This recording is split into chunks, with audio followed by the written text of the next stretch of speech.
दो उल्लू एक वृक्ष पर आकर बैठे। एक ने सर्प अपने मुंह में पकड़ रखा था। भोजन था उसका। सुबह के नाश्ते की तैयारी चल रही थी। वहीं दूसरा एक चूहा पकड़कर लाया था। जैसे ही दोनों वृक्ष पर बैठे और दोनों एक दूसरे के निकट थे, एक के मुंह में सांप और एक के मुंह में चूहा। सांप ने चूहे को देखा तो वह यह भूल ही गया कि वह उल्लू के मुंह में है और मृत्यु के करीब है। चूहे को देखकर उसके मुंह में रसधार बहने लगी। वह भूल ही गया कि मृत्यु के मुंह में है। उसको अपनी जीवेषणा ने जकड़ लिया था और सर्प के मन में उस चूहे को खाने की इच्छा जागी।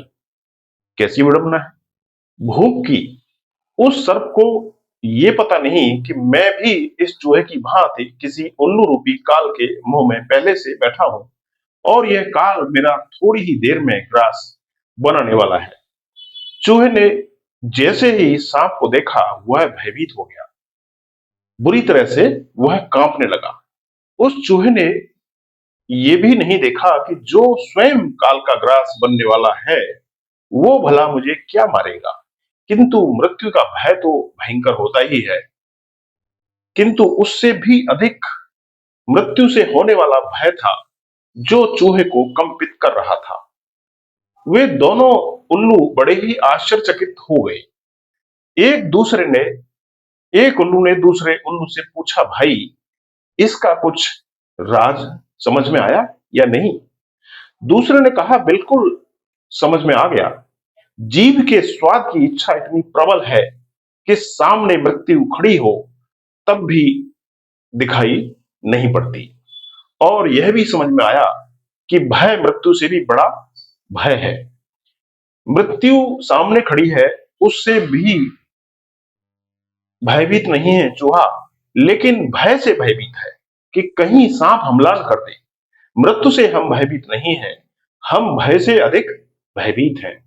और लोभ स्वाद का, इंद्रियों का, जीवेषणा का इतना प्रगाढ़ है कि मृत्यु 24 घंटे सामने खड़ी है, फिर भी हमें दिखाई नहीं पड़ती और हम अंधे हो रहे हैं।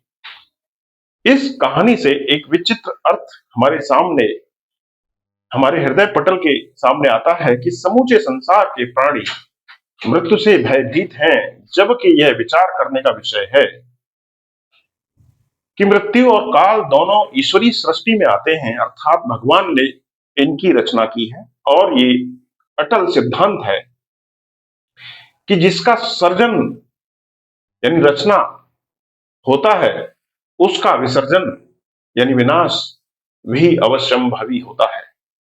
इस ज्ञान के होते ही हमें हमें पता चल जाता है कि मृत्यु और काल दोनों का विनाश करने के लिए भगवान स्वयं महाकाल हैं।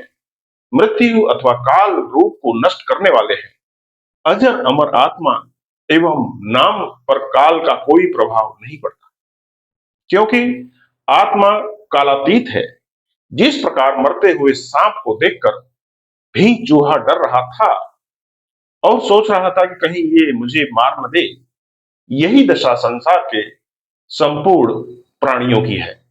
क्योंकि जिनसे वह डरता है, वो भले ही कोई विशेष पदार्थ और मृत्यु ही क्यों न हो, स्वयं विनाश की ओर सभी उसी प्रकार बढ़ते जा रहे हैं जैसे नदियां समुद्र की ओर बढ़ती हैं। उस सांप ने चूहे को उल्लू के मुख में देखकर स्वयं खाने की इच्छा प्रकट की। यही दशा समस्त जगत के जीवों की है। जीवात्मा जिस दिन 84 लाख योनियों में जिस शरीर को धारण करता है, अर्थात जिस दिन उसका जन्म होता है, उसी दिन से उसका मरना भी आरंभ हो जाता है। किंतु कैसी विचित्र विडंबना है, यह मरना किसी को दिखाई नहीं देता, क्योंकि काल भगवान एक अजगर की भांति प्रत्येक स्थान पर अपना मुंह फैलाए हुए विद्यमान है, जो हमको दिखाई नहीं देता है।